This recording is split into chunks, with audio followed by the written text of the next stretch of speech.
Hello everyone, this is Jitendra and welcome to JK Online Classes.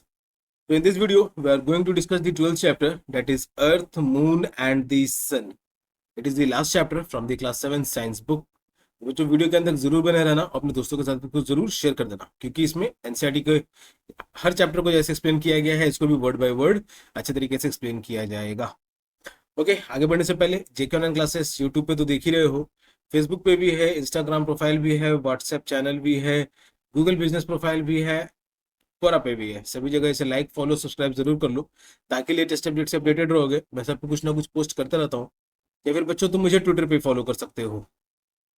Alright, अगर online tuition पढ़ना चाहते हो math और साइंस के रिलेटेड, तो वेबसाइट के माध्यम से या फिर फोन नंबर के माध्यम से संपर्क कर सकते हो। But all the services are paid, तो कुछ पैसे चुकाने पड़ेंगे। तो जिनको आता है उनको रिवीजन, जिनको नहीं आता उनके लिए शुरुआत। तो चैप्टर हम लोग शुरुआत करने जा रहे हैं, वो क्या है? Chapter 12, earth, moon and the sun. इस चैप्टर के बाद हम लोग शुरुआत करेंगे मैथ का सीरीज। तो जो भी नए हो चैनल को भी सब्सक्राइब जरूर कर देना।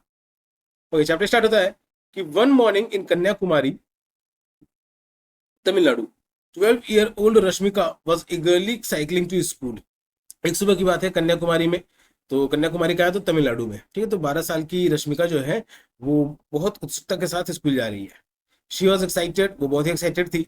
That was the day her science teacher had decided a class for students to share and try to explain interesting observations. तो आज के दिन उसके साइंस टीचर ने डिसाइड किया था कुछ बहुत ही बढ़िया इंटरेस्टिंग ऑब्जर्वेशंस उनके साथ शेयर करने के लिए और क्लासरूम में ट्राई करने के लिए भी। ट्राई करने के लिए कहने का मतलब कि आज उसके क्लासरूम में एक्सपेरिमेंट परफॉर्म होने वाला था, तो इसलिए वो कुछ ज्यादा ईगरली एक्साइटेड होकर के स्कूल की तरफ बढ़ रही थी। Further, Rashmika had been noticing that the coconut tree shadows were long in the morning but shorter in the afternoon on her way back. तो रश्मिका ने ये नोटिस किया कि जब वो आफ्टरनून, दोपहर के समय में, वो जो रास्ते में नारियल के पेड़ पड़ते हैं तो उनके शेडोज जो है वो दोपहर के समय में छोटे थे, लेकिन शाम के समय में जब वो वापस आ रही है तो वो शेडोज जो वो आगे बड़े हो गए हैं। She thought about it and decided that the size of the shadows changed because the sun moved across the sky during the day. अब उसने इसके बारे में सोचा और उसने ये डिसाइड किया कि शेडोज में जो चेंजेस आया है वो इसलिए क्योंकि सन जो है वो आकाश में जब चल रहा है, पूरे दिन भर घूम रहा है, तो उसका जगह चेंज होने की वजह से। But she also remembered learning that the earth moved around the sun. तभी उसको ये भी याद आया कि उसने ये पढ़ा था कि सन थोड़ी घूमता है, अर्थ जो है वो सूरज के चारों तरफ घूमता है। अगर ये पढ़ा गया था, उसने उसने पढ़ा था इसे चैप्टर बियॉन्ड द अर्थ में, जो कि क्लास 6 की चैप्टर में था, ठीक है, साइंस बुक में। सो शी वॉज पजल्ड, तो वो क्या हो गई, बहुत ही पजल्ड हो गई कि शैडो कैसे छोटा हो रहा है, दोपहर में समय में छोटा हो रहा है, शाम के समय बड़ा हो रहा है। सन चारों तरफ चक्कर काटता है नहीं, अर्थ चारों तरफ चक्कर काटता है, तो फिर अर्थ पे शैडो कैसे छोटा बड़ा हो रहा है। She wondered does the sun move in the sky, वो ये भी सोच रही थी कि सूरज जो है वो आकाश में घूमता है, और डज द अर्थ मूव, और या फिर धरती जो है वो घूमती है आसमान में। और अब देख सकते हो कि रश्मिका अपने दोस्तों के साथ जा रही है स्कूल की ओर, और इसने ये अभी जो नया कोकोनट ट्रीज के जो शेडोज हैं, तो ये इस समय में देखा होगा। ओके, अभी क्या है कि बड़े बड़े, ये स्कूल से वापस आते समय का है, ठीक है। ये भी ऑब्जर्वेशन कर सकते हो बच्चों तुम लोग कि अभी शेडोज क्या है, तो बड़े बड़े हैं। ये कब का हो सकता है? इवनिंग के टाइम में, जब ये लोग स्कूल से वापस आ रहे हैं, तब रश्मिका ने इसको नोटिस किया। ओके, तो हम लोग का टॉपिक स्टार्ट होने वाला है। पहला टॉपिक जो क्या है, अर्थ, मून एंड द सन से रिलेटेड चैप्टर में पहला टॉपिक जो स्टार्ट हो रहा है वो क्या है, रोटेशन ऑफ द अर्थ। अब रोटेशन को समझ लो कि अपने जगह पे ही घूमना, ठीक है। जैसे टॉप लट्टू जिसको कहते हो, ठीक है, तो लट्टू को अगर तुमने घुमाया होगा तो लट्टू किस तरीके का दिखता है, ऐसा कुछ रहता है। ओके, और ये क्या होता है, तो अपने इस पॉइंट पे ही एक जगह पे घूमते रहता है टॉप, ठीक है। तो इसी तरीके से अर्थ कोई भी रोटेशन को, अर्थ भी जो है हमारी, ये अर्थ जो है वो भी एक जगह पे लट्टू की तरह पे, अब लट्टू की स्पीड से नहीं, ठीक है, लट्टू की स्पीड से नहीं, लेकिन लट्टू की तरह पे ही एक जगह पे घूमती रहती है। और किसी भी ऑब्जेक्ट का, ठीक है, किसी भी ऑब्जेक्ट का अपने एक फिक्स पॉइंट पे सर्कलिंग करना, ठीक है, गोल गोल घूमना, तो उसी को हम लोग कहते हैं रोटेशन। तो यही रोटेशन ऑफ द अर्थ, यानी धरती का जो चक्कर घूम रहा है, अपनी जगह पे चक्कर काट रही है, तो उसी के बारे में हम लोग इस टॉपिक में पढ़ेंगे। You might have also noticed that the sun rises in the east and sets in the west. तुमने ये भी ध्यान दिया होगा बच्चों कि सूरज जो है ईस्ट से ऊपर की ओर उठते हुए दिखता है और वेस्ट की ओर में डूबते हुए दिखता है। Have you ever wondered why? क्या तुमने सोचा ऐसा क्यों? Let us try to understand why. तो हम लोग समझने की कोशिश करेंगे क्यों। Have you ever enjoyed riding a merry go round at a park और एट योर स्कूल? ठीक है, तो ये जो पार्क में ये वाला झूला झूला होगा तुम लोगों ने, ठीक है, ये क्या है, एक जगह फिक्स रहता है और इसको तुम्हारा दोस्त क्या घुमाते रहता है, या फिर अपने से भी तुम लोग इसको पैर की मदद से धक्का दे करके घुमाए होगे मेरी गो राउंड को पार्क में। ठीक? तो let us go back to riding a merry go round. तो इसी को घूमने के लिए यहाँ पे हम लोग एक्सपेरिमेंट की मदद से लेट अस एक्सप्लोर, इसको समझने की कोशिश करेंगे। Seat on a merry go round facing towards the outer side as shown in figure 12.1। तो इस केस में जैसे बाहर की तरफ फेस करके मेरी गो राउंड में बैठना रहेगा। Ask someone to turn the merry-go-round slowly in the anti-clockwise direction as shown in figure 12.1। ये अब किसी को कहो कि इस मेरी गो राउंड को एंटी क्लॉकवाइज डायरेक्शन में घुमाने के लिए, जैसा कि अपने दोस्तों से किसी से कह देना या पार्क में किसी से हेल्प ले लेना उस समय में। ठीक है, तो इस तरीके से, लेकिन फेस क्या है कि बाहर की तरफ रहना चाहिए, तब उसको घुमाना है। While you are sitting on the moving merry-go-round, look around you। और जब मेरी गो राउंड पे बैठे हुए रहोगे तो अपने आसपास की चीजों को भी देखना। Do the objects around you appear to be moving? तो अपने आसपास की चीजें जो है क्या वो भी हिलते हुए नजर आएंगी, घूमते हुए नजर आएंगी? In which direction do they appear to be moving? और अगर वो मूव करते हुए दिख रहे हैं तो किस डायरेक्शन में वो मूव होते हुए दिख रहे होंगे? While you turn in the anti-clockwise direction, जब तुम anti-clockwise डायरेक्शन में घूमते हो, the objects appear to turn around you in the opposite direction। तो मेरी ग्राउंड में जब तुम एंटी क्लॉकवाइज डायरेक्शन में घूम रहे होगे तो ऑब्जेक्ट्स जो है उसको अपोजिट डायरेक्शन में जाते हुए दिखेंगे, मतलब उनका मूवमेंट जो है वो क्लॉकवाइज डायरेक्शन दिखेगा। That is in the clockwise direction. Now fix your gaze at a particular tree और a building ahead of you while sitting on the merry ground turning around in anti clockwise direction. देखिए, अब जब anti clockwise direction में जब बैठे हुए रहोगे, जब घूम रहा होगा, तो किसी एक पर्टिकुलर एक खास चीज को, पेड़ को मान लो या किसी की बिल्डिंग को मान लो या कोई ऑब्जेक्ट को मान लो, ठीक है, उसको इसे घूमना रहेगा। तो वो भी क्या होगा कि तुम्हारे साथ एंटी क्लॉकवाइज डायरेक्शन में घूमते हुए दिखेगा। In which direction do you find the tree turning around you? Is it in your view all the time? ठीक है, तो जब तुम उसको देख रहे हो, मतलब एक तो तुम गोल गोल घूम ही रहे हो और फिर उस पर्टिकुलर चीज के ऊपर जब आंख लगाए हुए हो कि उसको भी देखते रहना है, तो फिर वो किस डायरेक्शन में जा रहा है, या फिर क्या वो तुम्हारे नजर के सामने हमेशा रह रहा है? The tree appears to turn around you in the opposite direction. ठीक है, तो जब भी वो ट्री, बिल्डिंग या ऑब्जेक्ट जो है, जब भी वो उस जगह पे वापस पहुंचेगा, उस जगह पे मान लो कि ये यहाँ पे एक ट्री है, एग्जाम्पल की तरह से मान लो इसको यहाँ पे एक ट्री है और ये तुम्हारा फेस है, तो जब भी तुम चक्कर काट के वापस आया करोगे इस जगह पे, जब भी तुम चक्कर काट के इस जगह पे आया करोगे, तो वो क्या लगेगा कि वो अपोजिट डायरेक्शन में जा रहा है, मतलब तुम एंटी क्लॉकवाइज घूम रहे हो तो वो क्लॉकवाइज घूम रहा है। That is the clockwise direction. The tree appears in your view from your left hand side and then moves out of your view on the right hand side। पेड़ जो है वो लेफ्ट हैंड साइड से आता हुआ दिखेगा और right hand side से जाता हुआ दिखेगा।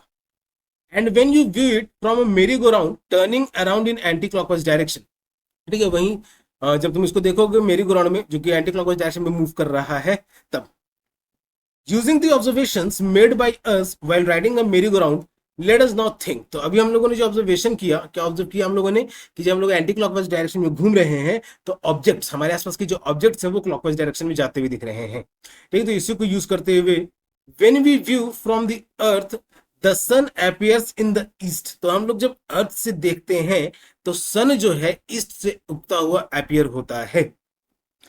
moves across the sky from the east to the west and disappears in the west. ठीक है, और वो ईस्ट से वेस्ट होते हुए जाते हुए दिखता है सन, और वेस्ट में जाकर के डिसअपियर हो जाता है।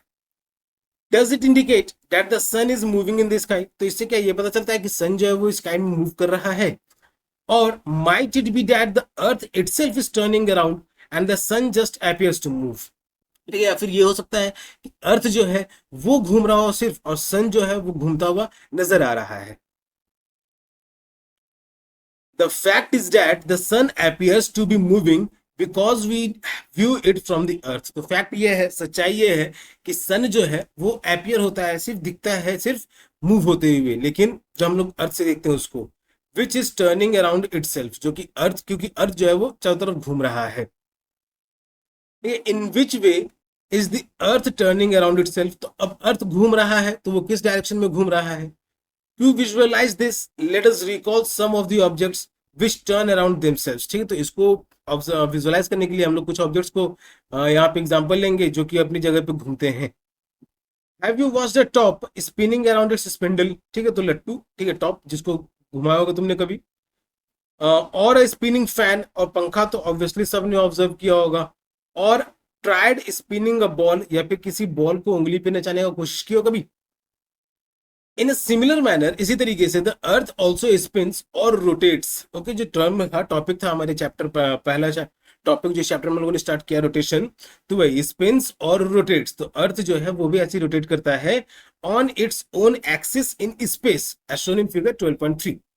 तो ये अर्थ का एक्सिस हो गया, और इसी एक्सिस पे अर्थ जो है वो रोटेट करता है।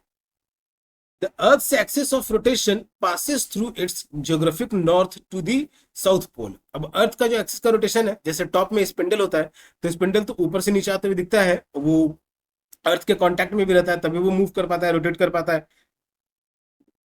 लेकिन अर्थ क्या है, हमारा स्पेस में है, हवा में लटका हुआ है, तो इसका एक इमेजिनरी लाइन एज्यूम किया गया है, ठीक है। इसका जो एक्सिस है वो एज्यूम किया गया है नॉर्थ पोल से होते हुए साउथ पोल की ओर जाते हुए।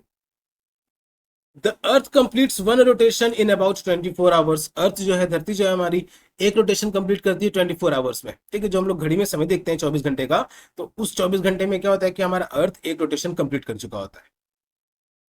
When viewed from the top of the North Pole, the Earth is rotating in the anti-clockwise direction. That is from west to east. Okay, so as you can see here, west to east.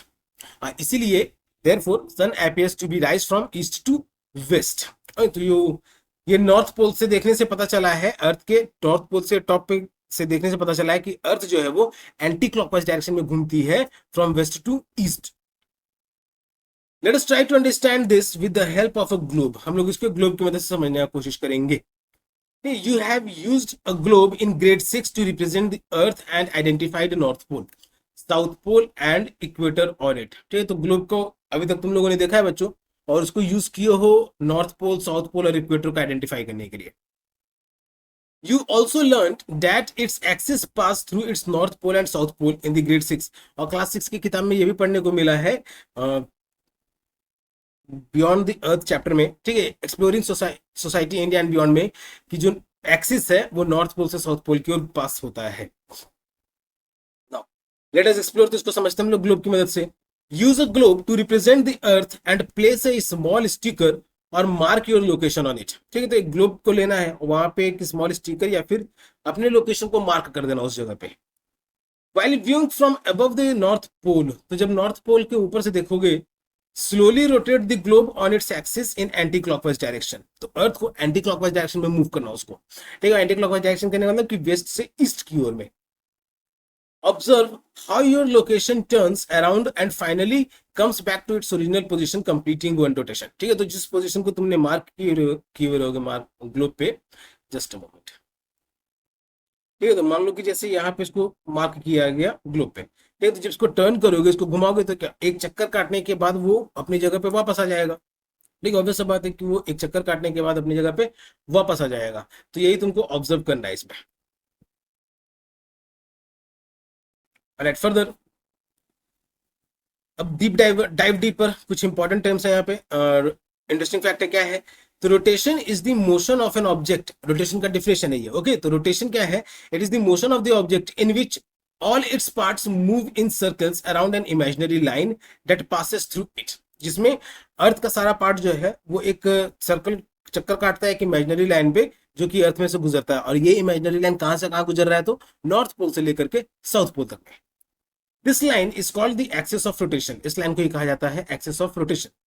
ठीक, तो ये समझ लो कि globe में भी जो fix किए हुए रहते हैं दो points, that is its axis of rotation. Further let us now further explore to understand how day and night occur on the earth due to its rotation। ठीक है, तो अब यहाँ पे ये समझ लो कि डे और नाइट होता है अर्थ पे, जो वो अर्थ के रोटेशन की वजह से होता है। तो अब ये कैसे होता है, इसी को हम लोग एक्सप्लोर करेंगे यहाँ पे। Use a torch to represent the sun. एक टॉर्च का हेल्प लेकर के, जिसको हम लोग सन को मान लेंगे उसे। Go to relatively dark room to carry out the further steps of the activity. ठीक है, तो अंधेरे मेरे कमरे में जाना जहां पे आगे का एक्टिविटी को परफॉर्म किया जा सकेगा, इस एक्टिविटी को परफॉर्म भी किया जा सकेगा। Now shine light from the torch placed at some distance। अब लाइट मारो टॉर्च से कुछ दूरी पे रख करके, से 1.5 मीटर, मान लो कि 1.5 मीटर की दूरी से, on the globe as shown in figure 12.4b, जैसा कि फिगर 12.4b में दिखाया हुआ है ग्लोब पे। Do you notice how half of the globe receives the light from the torch. ये तो तुमने क्या नोटिस किया कि कैसे आधा जो है ग्लोब का हाफ जो है वो टॉर्च से लाइट को रिसीव कर रहा है, while the other half stays the dark। ठीक है, वहीं पे जो आधा हिस्सा है वो अंधेरे में है। It is daytime in that half of the globe which receives light। ये दिन का समय है जहां पे अभी ग्लोब में लाइट आ रही है, and night time in the other half. ठीक है, वही दूसरा पार्ट में जो जहां पे लाइट नहीं जा रही है वहां पे अभी क्या हो रहा है, तो अंधेरा हो रखा है, मतलब वहां पे रात हो रखा है। In India sunrise first comes in the eastern part and then in other part. तो भारत देश में भी जो सूरज उगता है, जिसे हम लोग कहते हैं सूरज उगना, तो वो सबसे पहले ईस्टर्न पार्ट में आता है, फिर बाकी के हिस्से में पहुंचता है वो light. While looking at the eastern part of India on the globe, globe पे इंडिया के ईस्टर्न पार्ट को देखते हुए, rotate the globe in one direction and then in the opposite direction. तो ग्लोब को रोटेट करो वन डायरेक्शन में और फिर उसको अपोजिट डायरेक्शन में। What is the direction of rotation when the light falls on the eastern part of India first। ठीक है, तो जब ईस्टर्न पार्ट ऑफ इंडिया में, इंडिया के ईस्टर्न पार्ट में जब लाइट आया पहली बार, तो रोटेशन का डायरेक्शन क्या था, it will be west to east. The light falls on the eastern part of India first when the globe rotates from west to east with respect to the north south axis of the globe। ठीक है, तो globe का जो north south axis है, हम लोगों ने जो इमेजिनरी लाइन है ग्लोब का जो नॉर्थ साउथ एक्सिस है, तो उस पर जो फिक्स किया गया है, तो जब ग्लोब को वेस्ट से ईस्ट की ओर मूव किया गया है, ठीक है, वेस्ट से ईस्ट की ओर मूव किया गया, तब उसके ईस्टर्न पार्ट पे सबसे पहले लाइट मिला है। Now while rotating the globe from west to east, observe your location on the earth। और इस बार जो मार्क किए हुए थे ग्लोब पे अपने लोकेशन को, तो इस बार वेस्ट से ईस्ट की ओर मूव करते हुए अपनी लोकेशन को भी ऑब्जर्व करना। Does it go through a cycle of day and night. क्या ये एक दिन रात से होते हुए गुजर रहा है। अब दिन रात कहने का मतलब कि जब लाइट वाले पोर्शन में आ रहा है वो मार्ग लोकेशन, तो उस समय दिन हो रहा है वहां पे, और जब पीछे की ओर चला जा रहा है, मतलब जहां पे अंधेरा है, तो उस समय नाइट हो जा रहा है। Further, sunrise occurs as your location moves into light and sunset occurs as it moves into darkness। Sunrise कब होता है, जब वो लोकेशन जो है जब लाइट वाले लोकेशन में आता है, और डार्कनेस में जब चला जाता है तो वहां पे अंधेरा हो जाता है, रात हो जाता है। The earth rotation from west to east causes the day night cycle. Earth का जो रोटेशन है वेस्ट से ईस्ट की ओर होना, तो इसी से डे नाइट का साइकिल कंटिन्यू होता है। एज शोन इन फिगर 12.5, तो जैसा कि फिगर 12.5 में दिखाया हुआ है, the side facing the sun experiences day time. ठीक है, तो ये सनरेज आ रही है यहाँ पे, अब सन तो बहुत दूर पे, इस फिगर में सन को नहीं दिखाया गया है, सन रेज सिर्फ दिखाया गया है, तो क्या हो गया, यहाँ पे अभी दिन का समय है, okay, it is day time here. And while the other side is dark and experiences night, वहीं दूसरे पार्ट में क्या है, तो अंधेरा है, और यहाँ पे अभी क्या क्या हो रहा है, तो रात हो रही है, night, it is experiencing night. Further, now imagine that you are standing on the equator on the earth. ठीक है, तो अब ये इमेजिन करो कि तुम इक्वेटर पे खड़े हो, and watching the sky during one rotation of the earth while it rotates from west to east. ठीक है, अब इक्वेटर पे खड़े होकर के आसमान की ओर देख रहे हो जब ये चक्कर काट रहा है वेस्ट से ईस्ट की ओर। व्हाट विल यू ऑब्जर्व, तुम क्या ऑब्जर्व करोगे। Will your observation be the same as that of the girl shown in figure 12.6। ठीक है, तो अब इस फिगर में एक लड़की जो है इक्वेटर की ओर खड़ी है, और अर्थ जो है वो वेस्ट से ईस्ट की ओर मूव कर रहा है। ठीक है, वेस्ट से ईस्ट की ओर मूव कर रहा है। तो a girl on the rotating earth viewing the sun from the equator. अब ये इक्वेटर पे खड़े होने के साथ साथ ये सन को भी देख रही है। अब पहला ऑब्जर्वेशन क्या है, I am facing north and my back is to the south. अब ये क्या है, नॉर्थ डायरेक्शन में देख रही है, लेकिन बैक जो है वो साउथ की ओर में है। The morning sun appears in my view to my right in the east. अब सूरज जो उग रहा है तो वो राइट से ईस्ट की ओर आते हुए दिख रहा है उसको। अराउंड नून, दोपहर के समय में, I have rotated to a new position where the sun is now over my head. अब दोपहर के समय में वो ऐसी जगह पे एक नई पोजीशन पे है जहां पे सन इसके हेड के ऊपर में है, इसके ऊपर में है। तीसरा पोजीशन क्या है, तो बाई इवनिंग, शाम होते होते, आई हैव रोटेटेड फर्दर, मैं और ज्यादा रोटेट हो चुका हूँ। The sun has started to disappear, सूरज जो है वो गायब होना शुरू हो गया है। From my view to the left from the east. ठीक है, अब क्या है कि सन जो पहले दिख रहा था, तो अब ये गायब होना दिखना इसको शुरू हो गया इसके लिए। The stars will now become visible in the night sky. अब तारे जो हैं इस नाइट स्काई में दिखने लग जाएंगे आसानी से। Due to the rotation of the earth, earth के रोटेशन होने की वजह से, the sun appears to rise in the eastward direction. ठीक है, तो अब अर्थ का जो रोटेशन है वेस्ट से ईस्ट की ओर होने की वजह से सन जो है वो ऐसा लगता है कि वो ईस्टवर्ड डायरेक्शन से राइज हो रहा है। Moves across the sky from east to the west and sets in the westward direction. ठीक है, तो ऐसा लगता है कि वो ईस्ट से ऊपर की ओर उठ रहा है और वेस्ट डायरेक्शन में उसका सेट हो जा रहा है। Then the night begins and the stars become visible in the sky. फिर अंधेरा हो जाता है और रात में तारे दिखने लग जाते हैं आसमान में। All right, so before moving further, there is a fascinating fact here. Fascinating fact here. Let us read it. In the earlier chapter, measurement of time and motion. पहले के चैप्टर में measurement of time and motion में you learned how the scientist Galileo discovered an important property of a pendulum. ठीक है, तो पहले के chapter में तुमने देखा कि कैसे गैलीलियो ने पेंडुलम का इंपॉर्टेंट प्रॉपर्टी डिस्कवर किया। And in the 7th century another scientist Huygens, ठीक है, ये स्पेलिंग क्या है तो HUYGENS, इसको पढ़ेंगे हम लोग Huygens. Huygens use that property to make pendulum clocks that measure time. ठीक है, तो उसने इस प्रॉपर्टी को यूज करके पेंडुलम क्लॉक बनाया जिससे समय मेजर किया जा सकता था।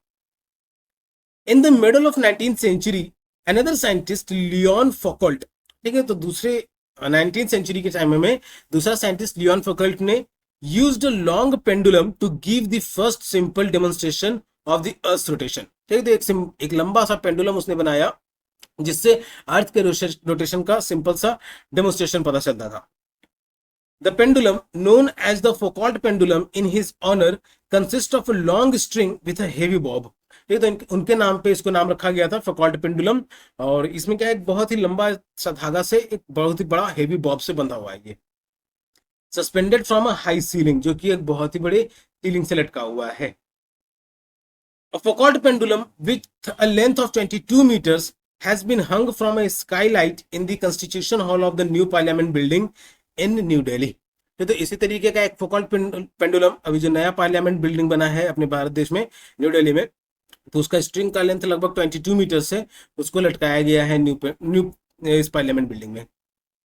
It symbolizes the integration of the idea of India with the vastness of the cosmos। तो ये दर्शाता है कि हमारे इंडिया भारत देश का जो क्या मैथोलॉजिकल सिस्टम भी है, एस्ट्रोलॉजिकल सिस्टम भी है, तो वो सब पूरी दुनिया से भी जुड़ा हुआ है, तो ये इसको दिखलाना चाहता है।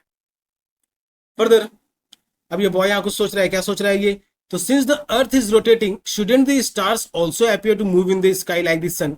ठीक, तो अर्थ जब रोटेट हो रहा है तो ऐसा नहीं कि स्टार्स जो हैं वो भी नजर आने चाहिए सूरज की तरह ही।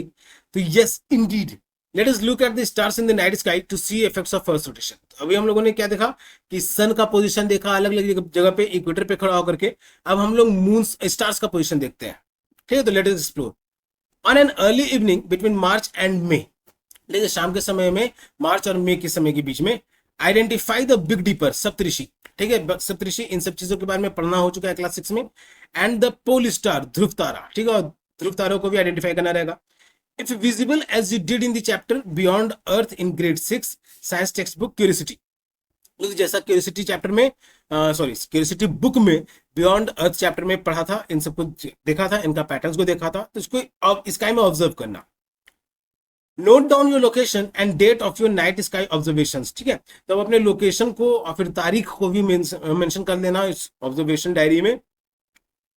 The activity must be carried out on the same night, और ये जो एक्टिविटी है ये उसी रात होना चाहिए। ठीक है, खास करके लोकेशन और डेट और टाइम भी। Further draw the orientation of the big dipper in the sky with respect to the pole star. ठीक है, और पोल स्टार का पोजीशन तो रहेगा ही रहेगा, साथ में तुमको वो जो सप्तऋषि है बिग डीपर जो है उसका रोटेशन, उसके पोजीशन को भी चेंज होते हुए जो पोजीशन चेंज होता रहेगा उसको भी नोट करते रहना, देखना रहेगा। और fix tree building on the ground in a direction towards the big dipper if you can not see the pole star. ठीक है, तो या फिर अगर पोल स्टार नहीं दिख रहा है तो किसी फिक्स्ड ऑब्जेक्ट से, अर्थ पे किसी फिक्स्ड ऑब्जेक्ट से उसको अटैच कर देना। Mark the time of your observation along with your sketch as shown in figure 12.7। तो जैसे ये स्केच बना हुआ है तो उसी तरीके से उस पर टाइम को भी मेंशन करते चलना कि कितने बजे पे किस जगह पे है बिग डीपर वो पोजीशन में। Illustrative sketch of Big Dipper for activity 12.3 by a student located in Pune on the night of 1 to 2 अप्रैल। ठीक है, तो ये पुणे में रहने वाले किसी बच्चे के द्वारा इस इमेज को बनाया गया है, जो कि आपकी बुक में इसको प्रेजेंट किया गया है। और ये क्या है, तो नॉर्थ, ये तो सबसे पहले ये तो पोल स्टार हो गया, और ये क्या हमारा बिग डिपर। तो ये बिग डिपर का पोजीशन 7 बजे, 9 बजे, 11 बजे, 1 बजे और सुबह के 5 बजे तक। तो पोल स्टार फिक्स रहेगा और उसके चारों तरफ से बिग डिपर का पोजीशन चेंज होते रहेगा। तो ये यहाँ पे ऑब्जर्व किया गया। फर्दर आफ्टर 2 आवर्स, 2 घंटे के बाद, observe the big dipper again. जैसे उस डायग्राम में बनाया गया है उसी तरीके से हर घंटे के बाद बिग डिपर के पोजीशन को ऑब्जर्व करते चलना। Has it moved again, draw it's orientation and note down the time. ठीक है, तो इस बार फिर से उसके ओरिएंटेशन को, मतलब वो किस जगह से किस जगह घूम रहा है और कितने बजे वो उस जगह में पहुंचा है, तो वो सब उसको मेंशन कर लेना उसमें। Repeat the above step after 2 hours, तो हर 2 घंटे के बाद इस स्टेप को रिपीट करते जाना है। Do you observe that the Big Dipper appears to move around the pole star? Notice just the movement if you cannot see the pole star. ठीक है, अगर पोल स्टार भी नहीं दिखता है तब भी उस बिग डिपर के मूवमेंट का, पोजीशन को अलग अलग जगह से अलग अलग टाइम पे ऑब्जर्व करते जाना है। ठीक है, देखते जाना उसको। The Earth's axis of rotation points very close to the pole star in the northern hemisphere. अर्थ का जो एक्सिस ऑफ रोटेशन है वो पोल स्टार के बहुत ही नजदीक है, नॉर्दर्न हेमिस्फीयर में। Therefore, the pole star appears nearly stationary in the sky from the earth. तो इसीलिए पोल स्टार जो है वो हर बार देखने पे लगभग ऐसा ही लगता है कि वो उसका मूवमेंट हो ही नहीं रहा है, वो वहीं पे फिक्स्ड है। All the stars appear to move around it, और ऐसा भी लगता है कि जितने भी तारे हैं सबके सब पोल स्टार के चारों तरफ में चक्कर काट रहे हैं। Just like the sun, the moon also appears to rise in the eastward direction and set in the westward direction because the earth rotates from west to east. तो जैसे सूरज ऐसा लगता है कि ईस्ट से राइज हो रहा है, वेस्ट में सेट हो रहा है, तो मून को भी ऐसे लगता है कि ईस्ट से राइज हो रहा है, वेस्ट में सेट हो रहा है। क्यों? क्योंकि अर्थ जो है वेस्ट से ईस्ट की ओर राइज कर रहा है, सॉरी रोटेट कर रहा है। Okay, fascinating facts. अब कुछ इंपॉर्टेंट फैक्ट है यहाँ पे, उसको फिर से देख लेते हैं। एस्ट्रोफोटोग्राफर्स टेक लॉन्ग एक्सपोजर्स फोटोग्राफ्स। अब एस्ट्रोफोटोग्राफर्स वो हुए जो आसमान की तस्वीरें लेते हैं, ठीक है, तारों की, फिर अलग अलग कॉन्स्टलेशंस की, और बढ़िया बढ़िया कैमरे लेकर के फिर एस्ट्रॉइड्स की, प्लैनेट्स की, ठीक है, हाई रेजोल्यूशन वाले कैमरे से, हाई बढ़िया कैमरा से। Keeping the camera shutter open for a long time, in such a photograph the apparent motion of the stars is recorded as arcs of a circle known as star trends। ठीक है, तो ये अब जैसे ये photograph देख रहे हो, ठीक है, तो ऐसा क्या लग रहा है कि सर्कल गोल गोल घेरा बना हुआ है, ठीक है, पानी में जैसे ट्रिपल्स हो रहे हैं, लेकिन ये क्या है, स्टार्स है। These are the movement of stars in the sky and image has been taken from Mahuli, Maharashtra. ठीक है, महाराष्ट्र के माहुली से इस इमेज को लिया गया है by astro photographer. Okay, now here is one more interesting fact. क्या है इसके रिगार्डिंग? तो एंशियंट इंडियन एस्ट्रोनॉमर्स, एंशियंट कहने का मतलब कि पुराने इंडियन भारतीय, एस्ट्रोनॉमर्स मतलब जो एस्ट्रोनॉमी के बारे में स्टडी करते थे, आकाश के बारे में स्टडी करते थे, including Aryabhata, had also noticed the daily apparent motion of the celestial objects such as the sun, moon, planet and stars। ठीक है, तो यहाँ तक कि आर्यभट्ट, इन लोगों ने सेलेस्टियल ऑब्जेक्ट्स का मूवमेंट को स्टडी किया, जैसे सूरज हो गए, मून हो गए, दूसरे ग्रह हो गए और स्टार्स हो गए। Aryabhata was a famous mathematician and astronomer of ancient India. अब वो क्या थे? मैथमेटिशियन थे, यानी गणितज्ञ थे। ठीक है बच्चों, तो अभी आप लोग जैसे ये वीडियो देख रहे हो तो सिर्फ देखने से काम नहीं चलेगा, ठीक है, इसको आप लोग नोट्स भी बनाना पड़ेगा आपको बाद में। अभी तो इंग्लिश को यहाँ पे इजी वर्ड्स में एक्सप्लेन किया जा रहा है हिंदी में, फिर किताब से आपको इंपॉर्टेंट पॉइंट्स, उसका नोट्स भी बनाना पड़ेगा अगर आप नहीं बना पाते हो, क्योंकि बिना लिखे कुछ नहीं होगा। ये पहले का सिस्टम था गुरुकुल में कि गुरु बोल बोल करके बच्चों से बार बार दोहरवा करके उनको याद करवाते थे, ठीक है, लेकिन अब के समय में आप लोग अगर बिना लिखे लिखे कुछ कर रहे हैं तो नहीं याद होगा आप लोगों को, और किसी को नहीं याद होता है। मेरे साथ भी ऐसा ही है, ठीक है, हर बच्चों के साथ ही ऐसा होता है। तो आप लोग को बस यही, तो अगर भी आप लोगों को भी एस्ट्रोनॉमर बनना है, मैथमेटिशियन बनना है, तो मेहनत तो करना पड़ेगा। Who wrote an important treatise, ठीक है, तो अभी इन्होंने क्या है, बहुत सारे महत्वपूर्ण लाइन दिए। Aryabhata around the 15th century, Aryabhata 15th century के आसपास में, the apparent motion of the stars due to the rotation of the earth is explained in verse 9। आर्यभट्ट के द्वारा ये कहा गया था स्टार्स के मोशन के रिगार्डिंग में, जो कि अर्थ के रोटेशन से रिलेटेड था। ठीक है, तो गोला पाड़ा वर्स 9 ऑफ गोलापाड़ा इन आर्यभट्टिया। ठीक है, तो इसमें लिखा गया है अनुलोम गति नौस्थ पश्यत चलम विलोमगम यद्वत् अचलानी अचलानी भनित्वदत् सम पश्चिम गानी लंकायाम। अब इसका मतलब क्या है? तो just as a man in a boat moving forward sees stationary object as moving backwards. जैसे नाव में अगर कोई आदमी बैठा हुआ है जो आगे की ओर बढ़ रहा है, तो वो रुके हुए चीजों को पीछे जाते हुए जैसे देखता है। So also the stars that are stationary are seen by people of Lanka as moving towards the west। ठीक है, तो ऐसी जैसे स्टार्स जो कि आसमान में रुके हुए हैं, तो वो वेस्ट की ओर जाते हुए दिख रहे हैं लंका के लोगों को। Aryabhat stated value for the time taken by the earth to complete one full rotation about its axis in 23 hours 56 minutes 4.1 seconds in modern units। ठीक है, तो आर्यभट्ट ने टाइम के वैल्यू को भी बताया है जो कि अर्थ के द्वारा लिया जाता है एक रोटेशन को कंप्लीट करने के लिए। वो क्या है? तो 23 hours 54 minutes and 4.1 seconds in today's modern time. This value is impressively close to the currently accepted value. और ये वैल्यू जो है बहुत ही क्लोज है जो आज के समय में एक्सेप्ट किया गया है, और ये उस समय में आर्यभट्ट के द्वारा ही बता दिया गया था लगभग। तो अब इमेजिन कर लो कि जब उनके पास इतने मॉडर्न टेक्नोलॉजी नहीं था, ठीक है, उसके बावजूद भी सब रिसर्च वर्क कर लेते थे। तो उस तरीके से कितने एडवांस थे हम और आपसे तो ज्यादा ही दिमाग वाले थे वो लोग। ओके, फर्दर अब एक बच्ची यहाँ पे क्या सोच रही है?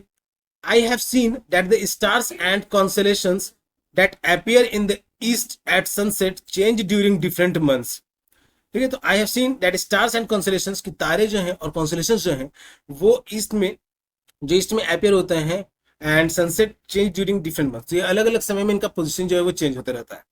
अब ये बच्चा यहाँ क्या सोच रहा है? Yes, maybe that is why we were told to look for certain stars and constellations at certain times of the year in grade 6। तो इसीलिए ग्रेड 6 में जो कॉन्स्टेलेशंस के बारे में और स्टार्स के बारे में पढ़ना हुआ था, तो वो एक सर्टेन टाइम में जो विजिबल होते हैं, तो इसलिए बताया गया था। But why do different stars appear in the night sky over the course of a year. तो ये जो अलग अलग स्टार्स जो है वो रात के समय में क्यों दिखते हैं, वो भी अलग अलग समय में क्यों दिखते हैं, साल के भी अलग अलग समय में क्यों दिखते हैं बहुत सारे ऐसे स्टार।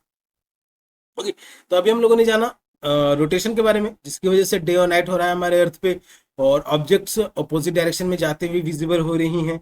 अब इसमें इंपॉर्टेंट टर्म क्या क्या याद रखना है तुम्हारा कि अर्थ हमारा रोटेट होता है वेस्ट से ईस्ट की ओर में। ओके, और इसका इमेजिनरी एक्सिस ऑफ रोटेशन जो है वो नॉर्थ पोल से साउथ पोल से की ओर जाता गुजर माना गया है, गुजरे होते हुए।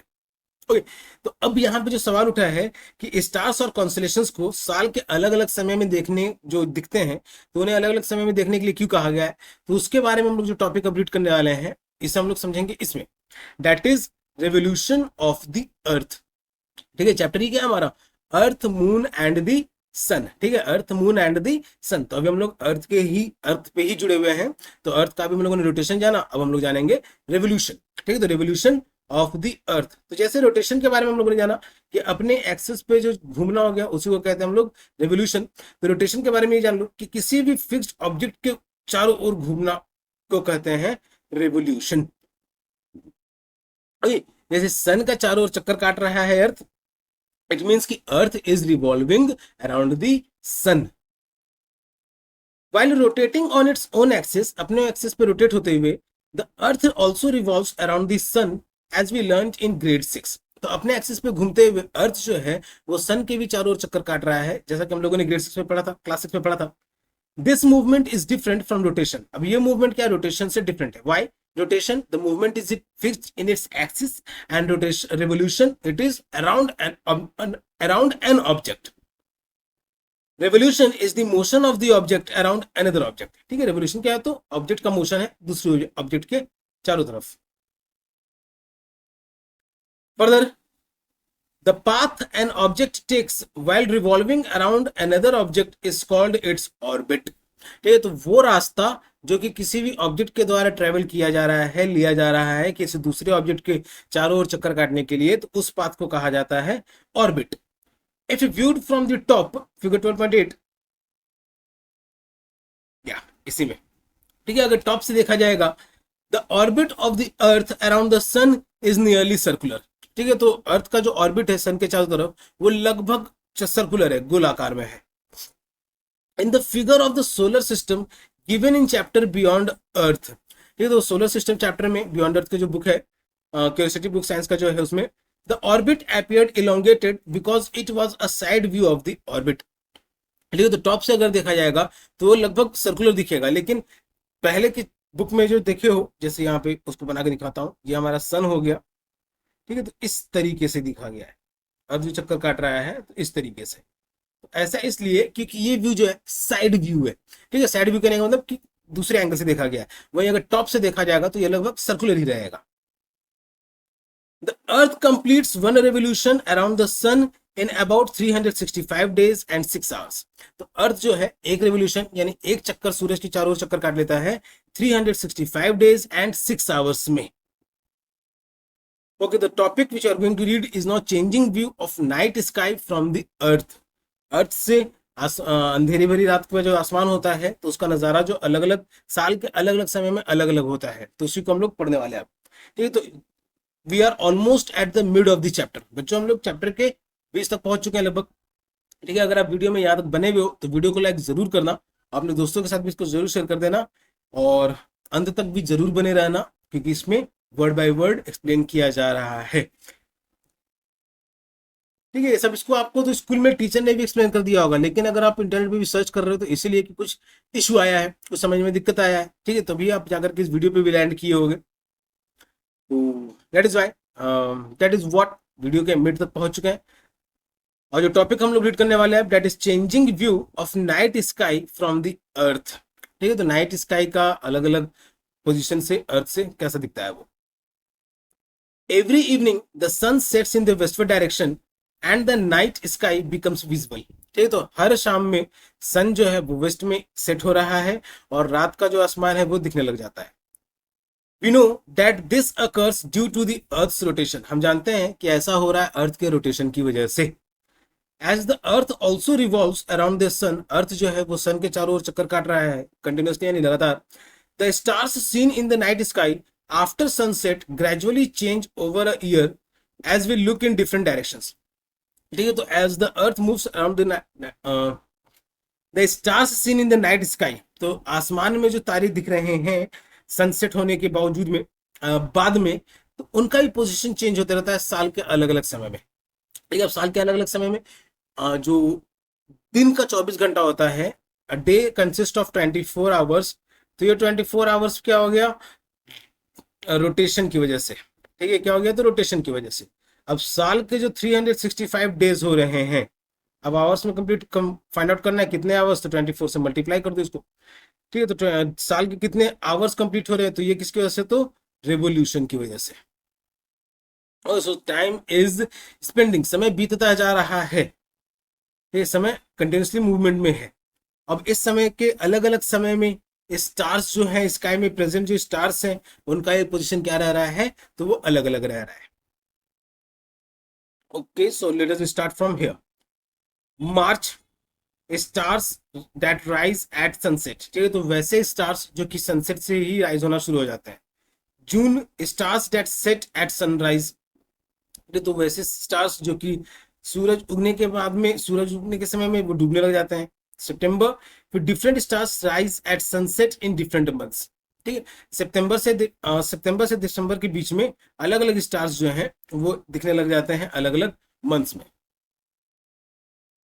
Revolution of the earth around the sun leads to changing view of the night sky throughout the year. अब अर्थ का रेवोल्यूशन की वजह से, सन का चारों ओर चक्कर काट रहा है अर्थ, उसके रेवोल्यूशन की वजह से स्टार्स का भी अलग अलग पोजीशन दिखता है हमें साल भर में। The sizes and distances are not to scale. ठीक है, तो अब ये साइजेस, ये जो इमेज में यहाँ पे दिखाया हुआ है बुक में, ठीक है, तो उसको मेजर करने के लिए जरूरी नहीं है, पर एक्चुअल में ये फैक्ट है। Further, you can also notice this change by looking at the pattern of your stars. तो इस चेंज को तुम अपने अपने जहां पर रहते हो वहां से भी इन सब चीजों को तुम ऑब्जर्व कर सकते हो। Such as those that you learn about in grade 6, तो जैसा कि तुमने ग्रेड 6 में पढ़ा था। At a fix time of the night on days separated by a month. ठीक है, तो ये अलग अलग महीने में रात के समय में लेकिन फिक्स टाइम पे ऑब्जर्व करना नाइट स्काई को जाकर के। ये फैसिनेटिंग फैसिनेटिंग फैक्ट्स कुछ रोचक तथ्य यहाँ पे क्या है।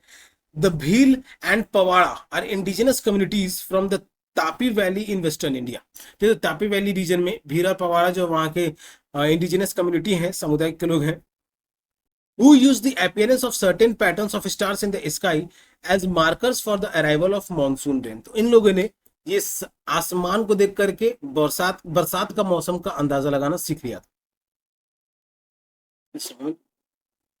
देख, तो इन लोगों ने स्टार्स का अलग अलग पोजीशन को देख करके बरसात का अंदाजा लगाना सीख लिया था। ठीक है, तो अब ये बरसात है बताया गया है, तो उसी से रिलेटेड हमारा टॉपिक स्टार्ट हो रहा है अब, सीजन्स ऑफ द अर्थ। ठीक है, seasons on the earth, season कहने का मतलब कि मौसम, धरती पे जो अलग अलग मौसम होते हैं। आप तो इंडिया में रह रहे हो, ठीक है, तो इंडिया में तो हर तरीके के मौसम देखने को मिल जाते हैं अलग अलग रीजन में। जहाँ पे ऐसा जगह भी अपने भारत देश में जहाँ पे लगातार बारिश भी होता रहता है, ऐसा जगह पे ये है जहाँ पे बर्फबारी भी होती है, लेकिन ऐसा जगह भी है जहाँ पे बहुत ही गर्मी पड़ती है, ऐसा जगह ये भी है जहाँ पे ना ज्यादा गर्मी रहती है ना ज्यादा ठंडा भी रहता है। अपना भारत देश सबसे बेस्ट है। ओके, तो सीजन्स ऑन द अर्थ, धरती पे जो अलग अलग मौसम है उसकी regarding. I have noticed that we go through a cycle of seasons every year. ये बच्चा क्या सोच रहा है कि ये हर साल में अलग अलग सीजन्स को ऑब्जर्व किया है इसने। Is it related to the revolution of the earth around the sun in some way. तो क्या ये अर्थ के रेवोल्यूशन से रिलेटेड है जो सन के चारों ओर चक्कर काट रहा है। I have also notice that days are longer in summer than in winter. तब ये बच्चे ने भी क्या नोटिस किया है कि दिन जो है वो समर में ज्यादा लंबे होते हैं, वहीं विंटर के समय में दिन जो है वो छोटा होने लग जाता है। ठीक है, रात जल्दी आ जाती है। ये सब तुम लोगों ने भी ऑब्जर्व किया ही होगा। ठीक है, कि दिन गर्मी के समय में क्या होता है कि शाम में ज्यादा खेलने को मिल जाता है, वही ठंडी का मौसम जब आता है तो शाम में भी कम खेलने को मिलता है। तो ऐसा क्यों? क्योंकि गर्मी में शाम तक दिन जो है, रोशनी जो है शाम में ज्यादा समय तक रहती है, और विंटर के समय में अंधेरा जल्दी होने लग जाता है। Further, the earth axis of rotation is not upright. ठीक है, तो अर्थ का जो एक्सिस है रोटेशन का, ठीक है, अब यहाँ पे ये ध्यान रखना क्या है टर्म, तो रोटेशन वो सीधा नहीं है, वो थोड़ा टिल्टेड है with respect to the orbit but it's tilted. ठीक है, ये हल्का सा झुका हुआ है, जैसे कि इस डायग्राम में देख सकते हो, इस इमेज में, जैसे कि ग्लोब में। ठीक है, ग्लोब देखा होगा ना बच्चों तुम लोगों ने, तो ग्लोब में भी अर्थ का जो रोटेशन एक्सिस जो है वो थोड़ा टिल्टेड है। The earth maintains this tilt as it orbits around the sun. अब अर्थ जो है वो जब भी सूरज के चारों तरफ चक्कर काट रहा है तो उस रिवोल्यूशन के साथ साथ में वो रोटेट भी कर रहा है। ठीक है, वो एक मोशन तो है ही कि सूरज का चक्कर काट रहा है, उसके साथ साथ वो अपने जगह पे भी रोटेट कर रहा है। ओके, तो वो क्या इसको भी मेंटेन किए हुए है, जो टिल्ट है उसको भी मेंटेन किए हुए है। The tilt of the earth axis and the spherical shape of the earth gives rise two seasons. अब ये टिल्ट होने की वजह से ही सीजन्स का भी होना हो शुरू हो जाता है अर्थ पे। Let us find out how, तो कैसे। तो नॉर्थ पोल, ये मार्च का टाइम है अभी, नॉर्थ पोल, और ये जून का टाइम है। Northern hemisphere, summer in northern hemisphere.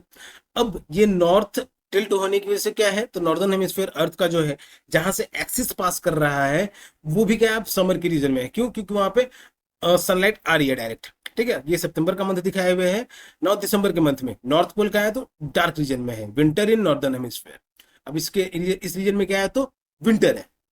अब हमारा अर्थ क्या है, मार्च मई जून जुलाई। तो इस केस में जब ये यहाँ पे रहते हैं हम लोग, ठीक है, हाँ, अर्थ का पोजीशन जब ऐसा रहता है सन के रिस्पेक्ट में, तब वहां पे समर ज्यादा होता है। Alright, so what was the tag for this? Different positions of the earth while revolving around the sun। अर्थ का अलग अलग पोजीशन जब सन के चारों तरफ चक्कर काट रहा है। The earth's orbit appears elongated because this is the side view and not the top view। अब अर्थ का ऑर्बिट जो है वो elongated लग रहा है, अंडाकार जैसा लग रहा है, क्यों? क्योंकि ये साइड व्यू है, टॉप व्यू नहीं है। ठीक है, size and distance are not to scale. अब नॉट टू स्केल यहाँ पे इसलिए लिख दिया है ताकि आप अपने टीचर का दिमाग ना खाने लग जाओ कि सर ये जो चक्का गोल गोल चक्कर दिख रहा है, क्या ऊपर से देखेंगे, आसमान से देखेंगे तो क्या वो भी दिखेगा? ठीक है, तो ये सब चीजें नहीं दिखेंगी, ये बस आपको समझ में आ सके। ओके, तो बच्चों आई होप कि आप लोग जहां तक मैं अभी तक जो भी एक्सप्लेन किया गया है आसानी से क्लियर हो गया होगा, और नहीं क्लियर हुआ है तो फिर से बैकवर्ड जाकर के सुन सकते हो उसको। ठीक है, आप फोन में देख रहे हो, लैपटॉप में देख रहे हो, सारा एक्सेस है आपके पास रिवर्स करने का भी। Further, in June the northern hemisphere is tilted towards the sun while the southern hemisphere is tilted away from the sun। तो जून के समय में क्या है कि नॉर्दर्न हेमिस्फीयर जो है वो सन की तरफ टिल्टेड है, वही सदर्न हेमिस्फीयर जो है वो सन से दूर टिल्टेड है।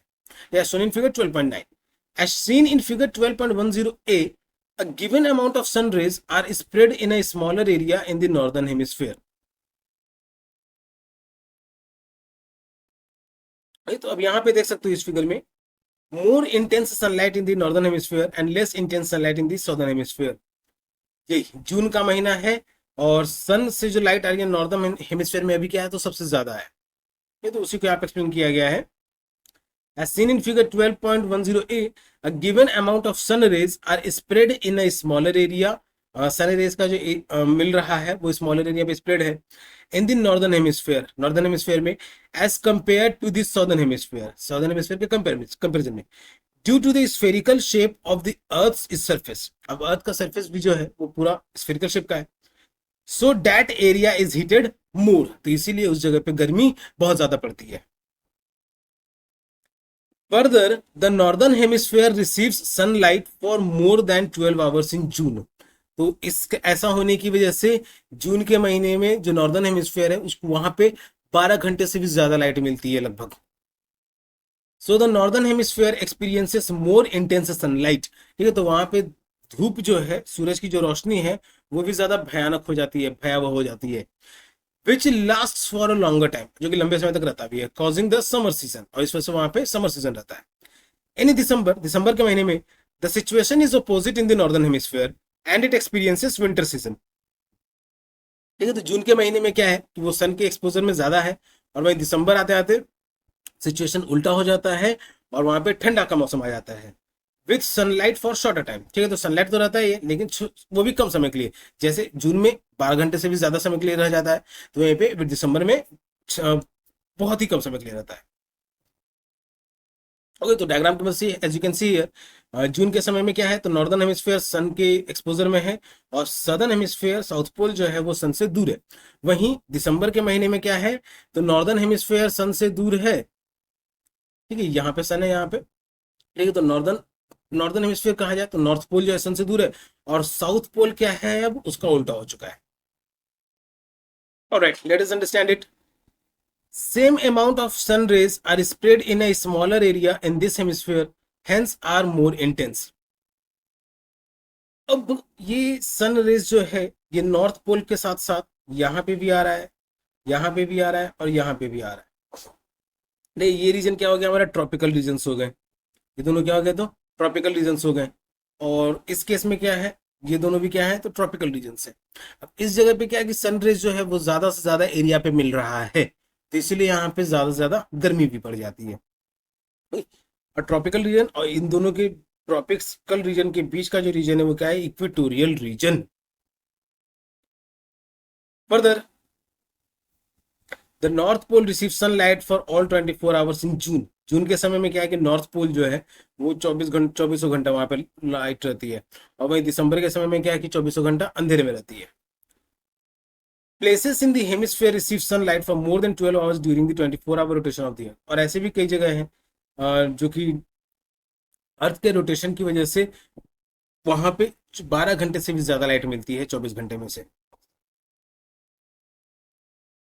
इन the northern hemisphere longer day time in June, shorter day time in December. ये तो ये समझाया गया है कि नॉर्दर्न हेमिस्फीयर में जून के महीने में, अब नॉर्दर्न हेमिस्फीयर इक्वेटर के नॉर्थ का जो रीजन है वो कहलाएगा नॉर्दर्न हेमिस्फीयर, इक्वेटर का साउथ का जो रीजन है वो कहलाएगा सदर्न हेमिस्फीयर। तो नॉर्दर्न हेमिस्फीयर में 12 घंटा से ज्यादा भी लाइट रहती है जून के महीने में, और दिसंबर के महीने में वहां पे कम रहती है। ओके बच्चों, तो सीजन्स तो समझ में आ गया होगा। सीजन्स के बारे में ही था कि अलग अलग मौसम जो है वो किस वजह से हो रहा है, तो रिवोल्यूशन की वजह से हो रहा है। Along with the revolution, the tilted position of this earth is also responsible for it, because of getting the sunlight, different amount of sunlight in different month of the year। All right, now the seasons and length of daytime are reversed in the southern hemisphere as compared to the northern hemisphere। अब ये season जो है और जो light मिलने का time है दिन के समय में वो सदर्न हेमिस्फीयर में उल्टा हो जाता है नॉर्दर्न के कंपैरिजन में। There it is winter in June and summer in December. ठीक है, तो सदर्न हेमिस्फीयर क्या है, जब जून में समर है नॉर्दर्न हेमिस्फेयर में तो वहां साउथ पोल में और सदर्न हेमिस्फेयर में विंटर है। डाइव डीपर, चलो अब कुछ ज्यादा गहरा तरीके से जानते हैं इसको। क्या है यहाँ पे, two incorrect reasons often give to explain why science seasons occur on the earth are, on the earth are. ठीक है, तो दो गलत कारण हमेशा बताए जाते हैं कि कैसे मौसम हो रहा है, तो उन्हीं दो गलत कारणों के बारे में यहाँ पे क्या है। तो when the northern hemisphere tilt towards the sun it is closer to the sun. तो जब नॉर्दर्न हेमिस्फीयर सन की तरफ झुकता है तो वो सन से ज्यादा नजदीक है, तो ये गलत है। The orbit of the earth is an oval with the sun slightly displaced from its center, so the earth is at different distances from the sun over the year। अब अर्थ का जो ऑर्बिट है वो भी Oval आकार का है और सन से थोड़ा दूरी पे है, अलग अलग डिस्टेंस पे है, तो इसीलिए वो साल भर में सन से अलग अलग डिस्टेंस पे रहता है। So these are the two incorrect reasons which are kind of explained for the seasons to occur. However, the difference in distances in either of these cases is very small। लेकिन इन दोनों cases का जो अंतर है बहुत ही छोटा है। And these are not the reasons why seasons occur on the earth। और ये कारण नहीं है जिसकी वजह से सीजन्स हो रहे हैं अर्थ धरती पे। In fact, the earth is closest to the sun in January। देखो तो फैक्ट क्या है, अर्थ जो है वो जनवरी में सबसे ज्यादा नजदीक होता है सूरज के। All right, dive deeper. अब दूसरा फैक्ट भी यहाँ पे कुछ दिया हुआ। इन द नॉर्दर्न हेमिस्फेयर में the longest day occurs around 21 जून। सबसे लंबा दिन जो होता है वो 21 जून को होता है नॉर्दर्न हेमिस्फेयर में। This is known as summer solstice, इसी को हम लोग कहते हैं समर सोलिस्टिस। ओके बच्चों, तो ये सब जीके का भी टर्म है, समर सोलिस्टिस, विंटर सोलिस्टिस। ठीक है, तो ये सब जीके का भी टर्म है और जीके भी अच्छे से याद करते चलना। अगर आप लोग आगे एम लेके चलते हो गवर्नमेंट जॉब हासिल करके पहले अपना आपको स्टेबल कर देने का भी, ठीक है, तो इस समय जीके बहुत ही यूजफुल रहता है। तो नॉर्दर्न हेमिस्फीयर में समर सॉलिस्टिस के समय में 21 जून को सबसे लंबा दिन होता है। आफ्टर द समर सॉलिस्टिस के बाद में the duration of a day becomes shorter while that of a night becomes longer. तो समर सॉलिस्टिस के बाद में जो दिन का समय है वो बहुत ही लंबा हो जाता है, सॉरी छोटा हो जाता है, और रातें जो है वो लंबी हो जाती है नॉर्दर्न हेमिस्फीयर में। The shortest day and the longest night in this hemisphere occur around 22 दिसंबर। ये तो जो सबसे छोटा दिन और लंबा रात जो होता है वो लगभग 22 दिसंबर को होता है, known as the winter solstice, इसको कहा जाता है winter solstice. Around 21 March and 23 December the day time last for 12 hours. 21 मार्च और 23 दिसंबर के समय में जो दिन का समय है वो लगभग 12 घंटे का रहता है। In the northern hemisphere these days are called the spring and the autumn equinox respectively। वही नॉर्दर्न हेमिस्फीयर में इन दिनों को स्प्रिंग और ऑटम इक्विनॉक्स कहा जाता है। अब इन दिनों किन दिनों को, तो 21 मार्च एंड 23 सितंबर को। Alright, fascinating facts. अब कुछ रोचक तथ्य है, क्या है, तो एट द नॉर्थ पोल पे the sun rises in the east direction on the equinox. Sun जो है वो इस डायरेक्शन पे राइज कर रहा है और इक्विनॉक्स पे, दैट इज ऑन 21 मार्च। ठीक है, दो इक्विनॉक्स है, that is autumn and sorry spring and autumn. तो 21 मार्च को सन जो है वो राइज कर रहा है ईस्ट डायरेक्शन पे and remains continuously in the sky for 6 months. और ये स्काई में 6 महीने तक लगातार बना हुआ रहता है। द सन सेट्स ऑन 22 सितंबर। ये जो ऑटम इक्विनॉक्स आया 22 सितंबर को सन जो है वो सेट होता है। The south pole experiences the opposite behaviour. और उसी तरीके से साउथ पोल जो है ऑपोजिट का एक्सपीरियंस करता है। The polar regions thus experience continuous sunshine for 6 months followed by a 6-month period of darkness। Polar region जो है ये सनशाइन 6 महीना अंधेरा में भी रहता है और 6 महीना उजाला में भी रहता है। ऑन द इक्वेटर पे there is always 12 hours of sunlight and 12 hours of darkness. Equator पे क्या है, लगभग नहीं भी तो 12 घंटे का सनलाइट है और 12 घंटे का अंधेरा भी रहता है। There is a little difference in the intensity of the sun rays falling on the equator in different months. ठीक है, तो इक्वेटर पर जो सूरज की रोशनी पड़ रही है तो उसके अलग अलग समय पे, अलग अलग पोजीशन पे, अलग अलग टाइम पे बहुत ही कम अंतर है उसमें।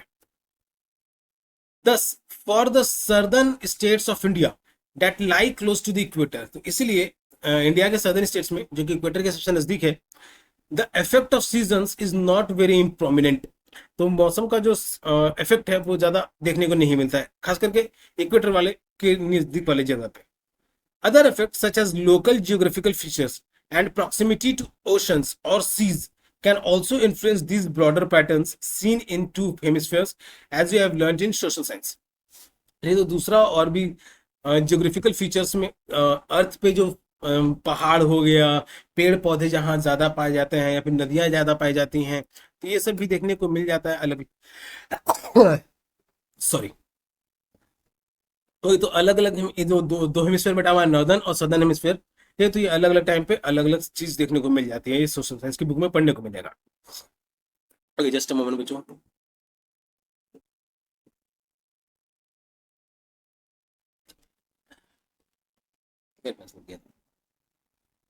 ओके, तो अभी हम लोगों ने क्या जाना, rotation, revolution, seasons.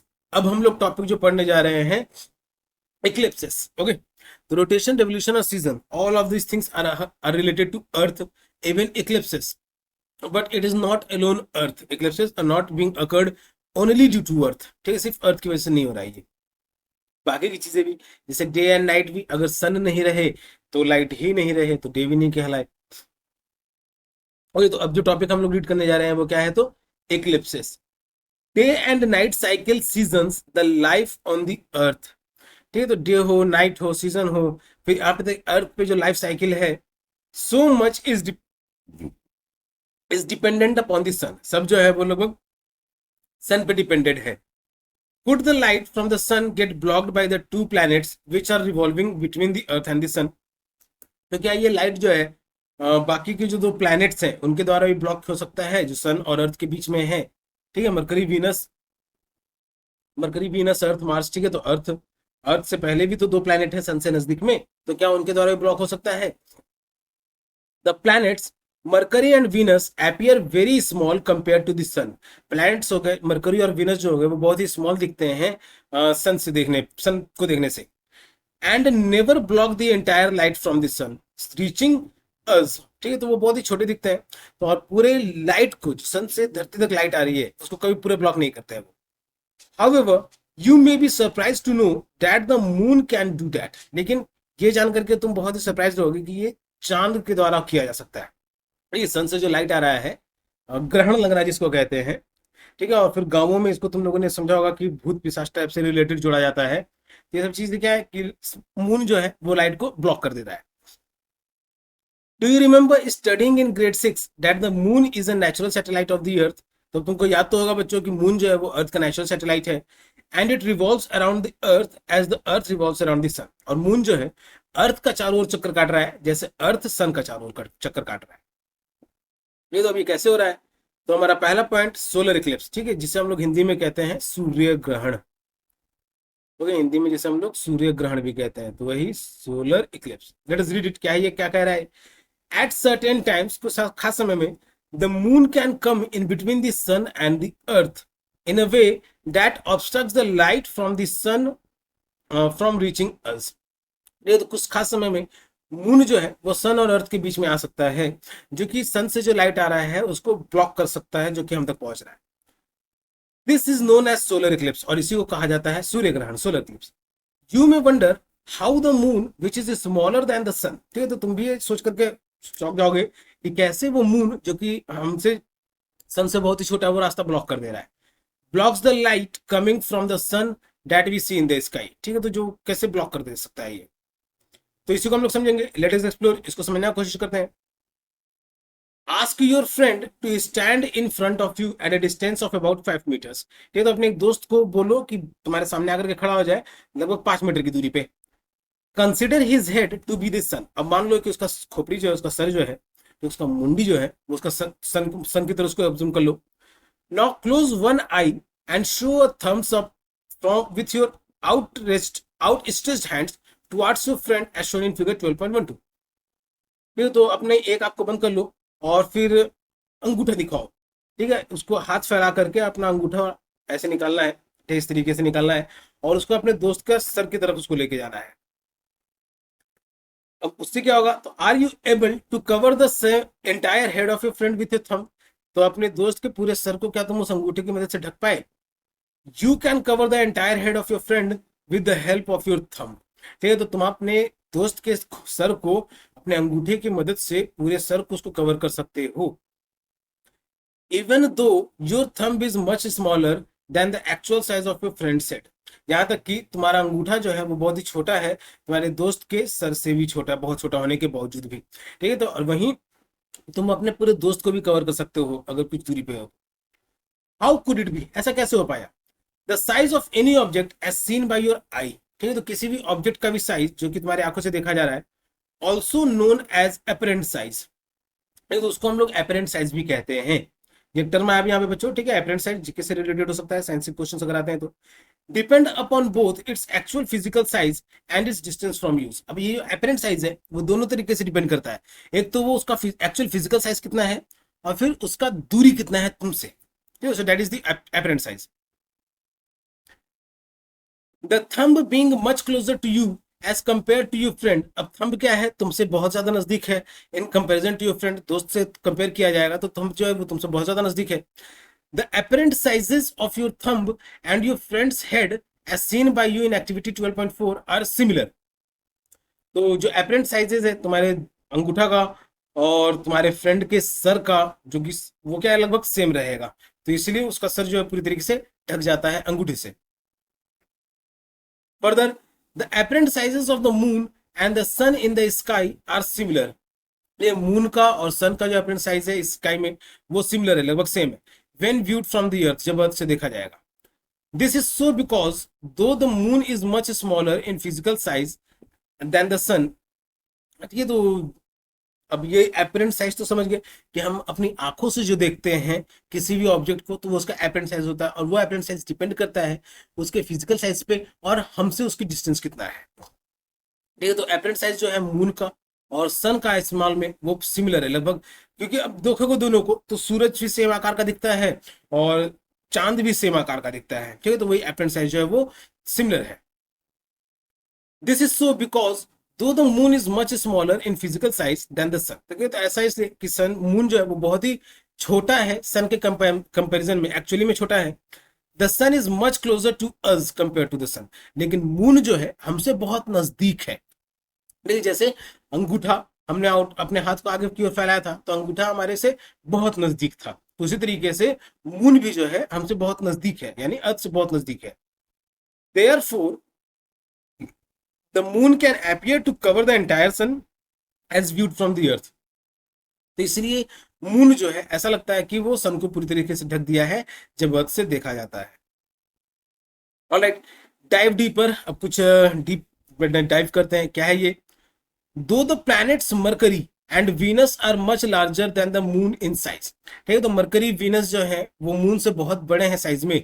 They are also much farther from the earth as compare to the moon, ठीक है। लेकिन मून की तुलना में वो बहुत ही दूर है अर्थ से, ठीक है। मरकरी और वीनस जो है वो मून की तुलना में बहुत बड़े हैं लेकिन अर्थ से बहुत दूरी पे हैं, ठीक है। तो अब इसको ऐसे जूम कर लो कि अर्थ से मून से तो बड़े हैं, अर्थ से दूरी हैं, फिर भी वो बहुत ही छोटे हैं, दिखते नहीं है हमें। और सन कितना बड़ा आकार का होगा जो कि इतनी दूरी पे है।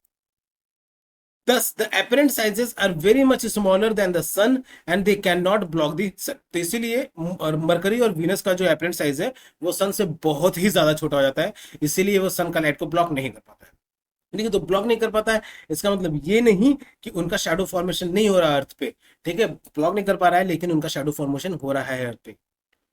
For example, when Venus passes between the sun and the earth, जैसे कि जब वीनस सन और अर्थ के बीच में से गुजरता है, it appears as a tiny black dot passing against the bright face of the sun। तो ऐसा लगता है कि एक ब्लैक डॉट है जो कि सन में दिखता है, जो कि सन जब चमकते रहता है तो ऐसा लगता है कि वीनस जब गुजर रहा है तो एक ब्लैक डॉट की तरह गुजर रहा है सन के में से।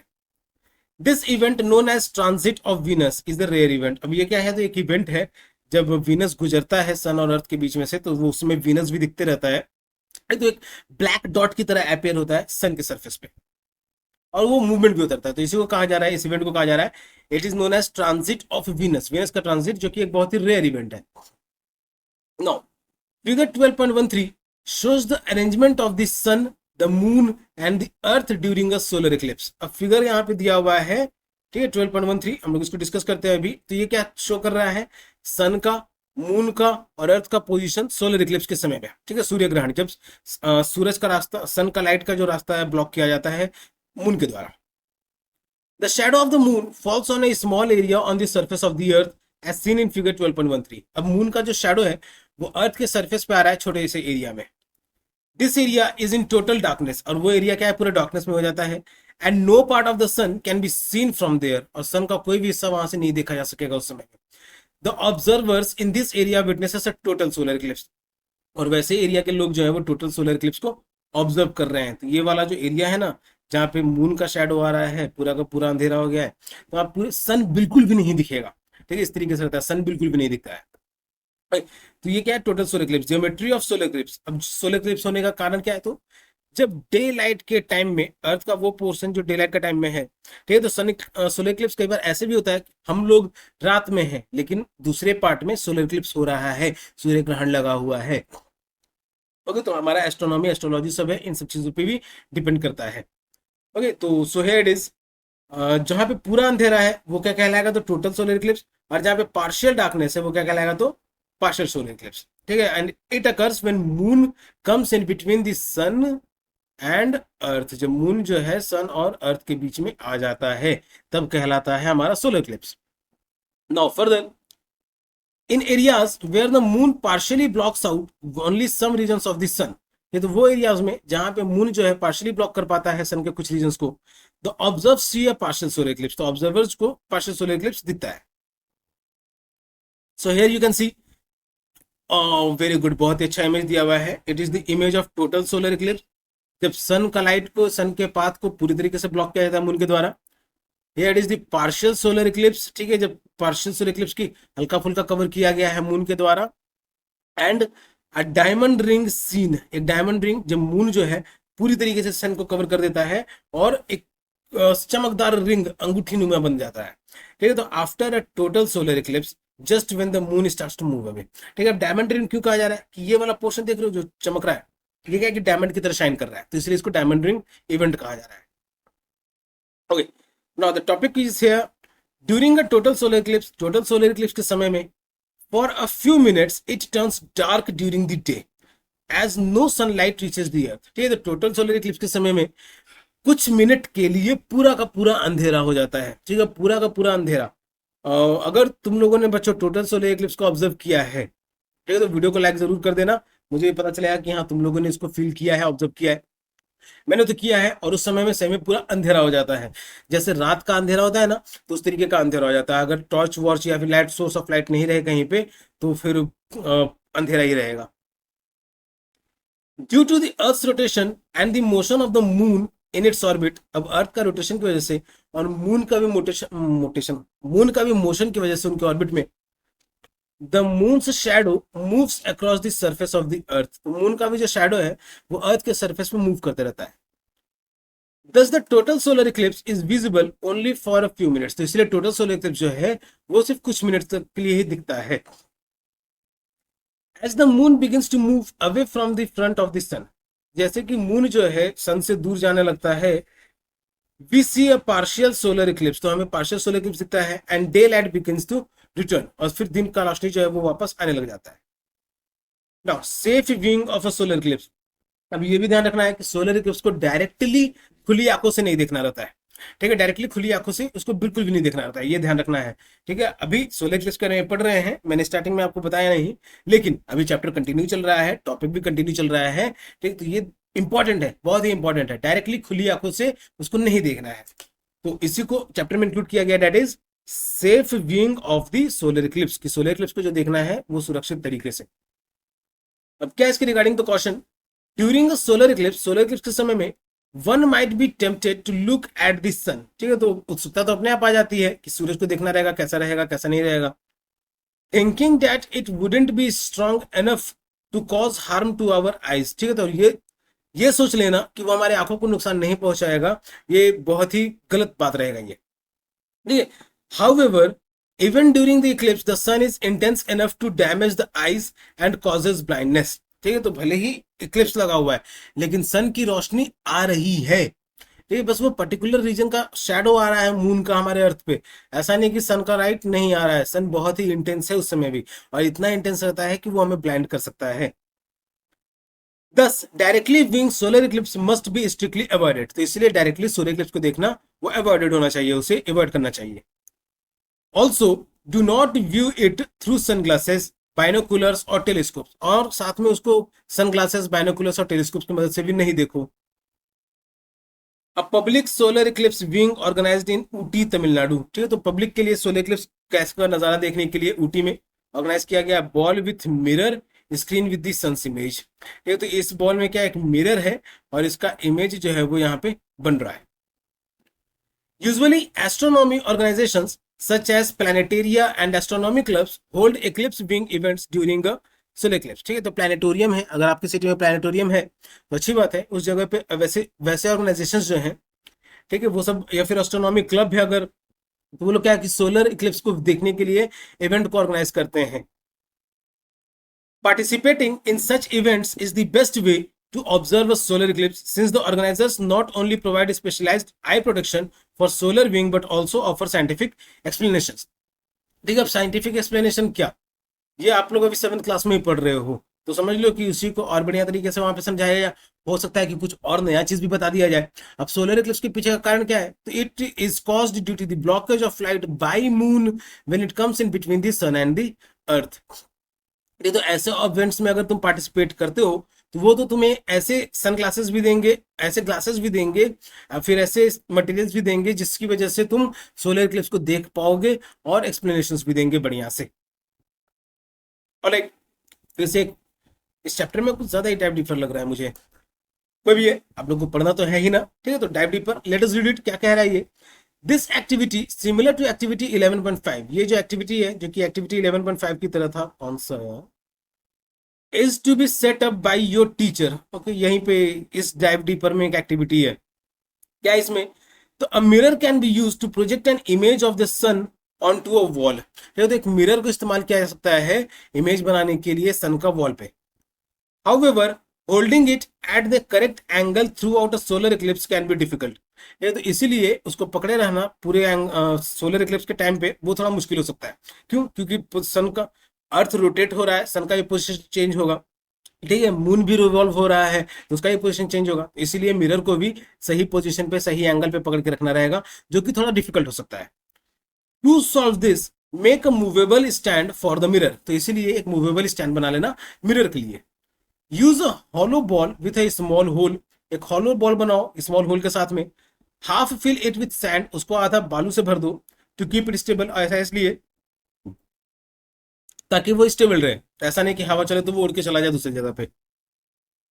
And attach a small mirror, और एक स्मॉल मिरर को अटैच करना रहेगा, such as an embroidery mirror to it, ठीक है। अब एम्ब्रॉयडरी मिरर तुम लोगों ने देखा होगा, डिजाइनिंग करने के लिए छोटे छोटे शीशे इस्तेमाल होते हैं, ग्लासेस इस्तेमाल होते हैं, तो उसी को कहा जाता है एम्ब्रॉयडरी मिरर, तो उस तरीके से उस बॉल में अटैच कर देना। Place the ball on a circular ring, अब उस बॉल को एक सर्कुलर रिंग में रख देना, उसे like an adhesive tape ring, ठीक है, अब उस सर्कुलर रिंग में गोलाकार जैसे टेप रिंग होता है, तो उस तरीके से उसको चिपका भी देना रहेगा। So it can be turned around easily, जिसकी वजह से वो घूम सकेगा आसानी से। Adjust it until the sun's image appears on a wall और स्क्रीन, और उसको तब तक एडजस्ट करते रहो जब तक सन का इमेज जो है वॉल पे, दीवार पे, या फिर कोई जिसे भी तुमने स्क्रीन बनाया है वहां पे दिखने ना लग जाए। Figure 12.15 shows this setup where the mirror is fixed to a green ball। अब ये जो फिगर 12.15 है, ये वाला जो फिगर है, इसमें जो ग्रीन जो बॉल है इसमें यूज किया गया है इसी तरीके के मिरर्स को। Now caution, this activity should be performed strictly under supervision of a teacher, और ये जो एक्टिविटी है अपने टीचर के सुपरविजन में होना चाहिए, ठीक है। इसमें एम्ब्रॉयडरी मिरर का यूज सकता है जो कि शार्प भी होते हैं, उससे अपने आप को नुकसान भी पहुंचा सकते हो तुम। Take care not to direct the reflected light beam in any one size, और ये भी ध्यान रखना है कि सन से जो लाइट आ रहा है उसको किसी आंख पे नहीं मार देना। पीपुल हैव ऑब्जर्व्ड एक्लिप्सेस, लोगों ने एक्लिप्सेस को बहुत समय से ऑब्जर्व किया है, and maintain records since ancient times, और इसका रिकॉर्ड को मेंटेन करके रखा है पुराने समय से, एंशिएंट टाइम से ही। When the reasons for eclipses were not known, जब एक्लिप्सेस के सही का कारण पहले जब पता भी नहीं था। They feared the occurrence of eclipses, तो उन्हें इन एक्लिप्सेस से डर भी लगता था कि ऐसा क्यों हो रहा है। एज यू कैन इमेजिन, तो जैसा कि तुम सोच सकते हो, समथिंग ब्लॉकिंग द सन, कुछ जो है सन का रास्ता रोक रहा है। The main source of heat and light on the अर्थ, जो कि अर्थ पे मेन सोर्स है हीट का भी और लाइट का भी। Even for a brief period of time, यहाँ तक कि छोटे समय के लिए भी अगर ऐसा हो रहा है, would have been extremely concerning, तो ये बहुत ही सोच में, ठीक है, कंसर्निंग, बहुत ही चिंता में वाली बात थी। Many superstitions were attached to solar eclipses in various parts of the world. ये तो सोलर इक्लिप्सेस से बहुत सारे सुपरस्टिशंस अटैच्ड हैं। सुपरस्टिशंस यानी अंधविश्वास जुड़े हुए थे धरती के अलग अलग कोनों में। ठीक है, ये ऐसा नहीं कि सिर्फ अपने भारत देश में ही, अलग अलग धरती के अलग अलग कोनों में भी इनसे रिलेटेड बहुत सारे सुपरस्टिशंस जुड़े हुए हैं, related to the activities that could not be carried out during eclipses. ठीक है, तो ऐसे बहुत सारे एक्टिविटीज कहे जाते हैं कि इक्लिप्स के समय में नहीं करना चाहिए। तो एक एक्टिविटी तो ये जो है कि डायरेक्टली खुली आंखों से उसे नहीं देखना चाहिए, ये तो फिक्स है। ठीक है, further such as eating, cooking और गोइंग आउट ऑफ होम। ठीक है, जैसे खाना खाना बनाना, खाना खाना या फिर बाहर निकलना ग्रहण लगने के समय में, ये सब चीजों को नहीं माना जाता है। और ऐसा नहीं कि सिर्फ अपने देश में ही, दुनिया के ऐसे कई देश हैं जहां पे इन सब चीजों को भी, सुपरस्टिशंस को फॉलो किया जाता है। But now that we know the reason why solar eclipse occurs, अब हम लोग जानते हैं कि सोलर इक्लिप्स क्यों होता है। We need not fear these events as long as we do not look at the sun directly। ठीक है, तो अब हम लोगों को इन सब चीजों से डरने की जरूरत नहीं है, जब तक हम लोग सूरज को डायरेक्टली नहीं देखते। In fact scientist go around the world to observe the eclipses. ठीक है, तो यहां तक कि वैज्ञानिक जो है वो दुनिया के कई कोनों में जाते रहते हैं इक्लिप्स को देखने के लिए, from wherever these are observable. ठीक है, तो जहां से भी ये देखने को मिलता है तो वहां तक वैज्ञानिक जाते हैं। The eclipses provide them an opportunity to study phenomena that cannot be observed otherwise। ये इन्हें मौका देता है इन्हें पढ़ने के लिए, जो कि जहां मान लो कि हमारा धरती तो घूम रहा है अपने फिक्स पोजीशन पे भी और सन के भी चारों तरफ में। ठीक है, तो जिस जगह पे सोलर इक्लिप्स नहीं हो रहा है वहां पे कोई साइंटिस्ट है, उसको सोलर इक्लिप्स देखना है तो वो दूसरी जगह पे भी जाएगा। तो इससे क्या है कि बहुत सारी चीजें उसको सीखने को भी मिलता है। ये तो ये क्या है, यही है। तो ये these इक्लिप्सेस provide them an opportunity, तो इन इक्लिप्सेस से उन्हें एक अपॉर्चुनिटी मिलता है, मौका मिलता है कि इसको वो और स्टडी कर सके, जो कि वो वहां रहते हुए वो नहीं स्टडी कर सकते थे। Okay, so that was solar eclipse. और अब एक फैसिनेटिंग फैक्ट से फिर से, ठीक है, एक रोचक तथ्य है क्या ये। तो an eclipse is known as grahan, eclipse को ग्रहण कहा जाता है संस्कृत में, and in many Indian languages, और बहुत सारे भारतीय भाषाओं में भी। Many ancient Indian astronomical text provides calculations to predict eclipses। बहुत सारे एंशियंट इंडियन एस्ट्रोनॉमिकल टेक्स्ट हैं जो कि ऐसे प्रेडिक्शंस जो हैं इक्लिप्सेस के बारे में बताते हैं हमें। The best known and most referred text is the Surya Siddhanta. ये तो जो सबसे ज्यादा जाना माना है और सबसे ज्यादा प्रेफर किया जाता है वो सूर्य सिद्धांत है, which is written in the classical Sanskrit poetry tradition in rhythmic shlokas, जो कि पुराने संस्कृत पोएट्री के फॉर्म में लिखा गया है जैसे श्लोक के फॉर्म में। Further lunar Eclipse. ठीक है, अभी हम लोगों ने क्या जाना, सूर्य ग्रहण, solar eclipse. Now we are going to read lunar eclipse, that is चंद्र ग्रहण। As the moon revolves around this earth, जैसे कि मून अर्थ का चारों तरफ चक्कर काट रहा है, sometimes the earth can block the sunlight from reaching the moon. नहीं तो कई बार ऐसा भी होता है कि अर्थ जो है वो लाइट के पाथ को ब्लॉक कर दे रहा है जो कि मून तक पहुंच रहा है। ठीक है, जैसे सन से अर्थ तक जो लाइट आ रहा है उसको ब्लॉक कर दे रहा है मून, उसी तरीके से सन से मून तक जो लाइट जा रहा है उसको ब्लॉक कर दे रहा है अर्थ। अब वो तो पूरी तरीके से ब्लॉक कर देगा, as earth is much bigger than moon in comparison to size, in context of size. This is known as a lunar eclipse, और इस केस में क्या होता है तो इसी को हम लोग कहते हैं lunar eclipse. On such days, ऐसे दिनों में, we see the earth shadow falling on the full disc of the moon. तो ऐसे दिनों में हम लोग को अर्थ का शैडो दिखता है मून के फुल डिस्क पे पड़ते हुए। Figure 12.16 shows the arrangement of the sun, the earth and the moon during a lunar eclipse। तो अभी जैसे ज्योमेट्री पढ़ा हम लोगों ने सोलर इक्लिप्स के रिगार्डिंग, तो ये ज्योमेट्री है लूनर इक्लिप्स के रिगार्डिंग में। क्या है ये, earth and it is blocking the path of light which is reaching to the moon. ठीक है, तो सन से जो लाइट आ रहा है तो अर्थ उस लाइट को ब्लॉक कर दे रहा है जो कि मून तक पहुंच रहा है। अब इसमें भी जब मून सेंटर में है then total solar eclipse, moon जब किनारे किनारे है तो टोटल लूनर इक्लिप्स, और मून किनारे किनारे में है तो partial lunar eclipse, partial lunar eclipse. When the moon is completely in the earth shadow, जब मून जो है अर्थ के शैडो में पूरी तरीके से रहेगा, it is a total lunar eclipse, तब ये टोटल लूनर इक्लिप्स कहलाएगा। The bright disc of the moon starts to appear dark red in colour, तो मून का जो चमकदार हिस्सा था वो अब रेड कलर में दिखने लग जाएगा। And stage that way till until the moon moves out of the shadow of the earth, और वो तब तक वैसा ही दिखेगा जब तक मून जो है अर्थ के शैडो से बाहर ना निकल जाए। When part of the moon is in the earth's shadow and the rest of the moon is visible, जब अर्थ के शैडो, मून का कुछ हिस्सा जो है अर्थ के शैडो में रहेगा और बाकी का जो मून है वो विजिबल होने लग जाता है, it is called a partial lunar Eclipse, तभी से पार्शियल लूनर इक्लिप्स कहा जाता है। अनलाइक द सन, सन की तरह we can safely watch the eclipsed full moon with our naked eye, ठीक है, तो सन की तरह ही हम लोग साफ सुथरे तरीके से सुरक्षित तरीके से लूनर इक्लिप्स को देख सकते हैं, ठीक है। सॉरी, सोलर इक्लिप्स को जैसे हम लोग खुले आंखों से नहीं देखना चाहिए, लेकिन इसके केस में क्या हम लोग लूनर इक्लिप्स को देख सकते हैं। नाउ साइंस एंड सोसाइटी, समाज और विज्ञान और समाज, क्या है इसके रिगार्डिंग? तो using the computer version of Stellarium app, ठीक है, तो कंप्यूटर का वर्जन जो स्टेलेरियम ऐप का विच इज फ्री, सॉरी बच्चों, you may get information about the upcoming solar and lunar Eclipse, ठीक है, तो स्टेलेरियम ऐप की मदद से आने वाला सोलर और लूनर इक्लिप्स के बारे में जानकारी पा सकते हो, which may be visible from your location, और जो कि तुम्हारे लोकेशन से भी शायद विजिबल हो। ओके, तो ऐप का नाम याद कर लो, क्या है? Stellarium app. ये इसको मदद से तुम आने वाले सोलर और लूनर इक्लिप्स के बारे में जान सकते हो। नो फैसिनेटिंग फैक्ट्स, कुछ रोचक तथ्य है, क्या है इसके रिगार्डिंग?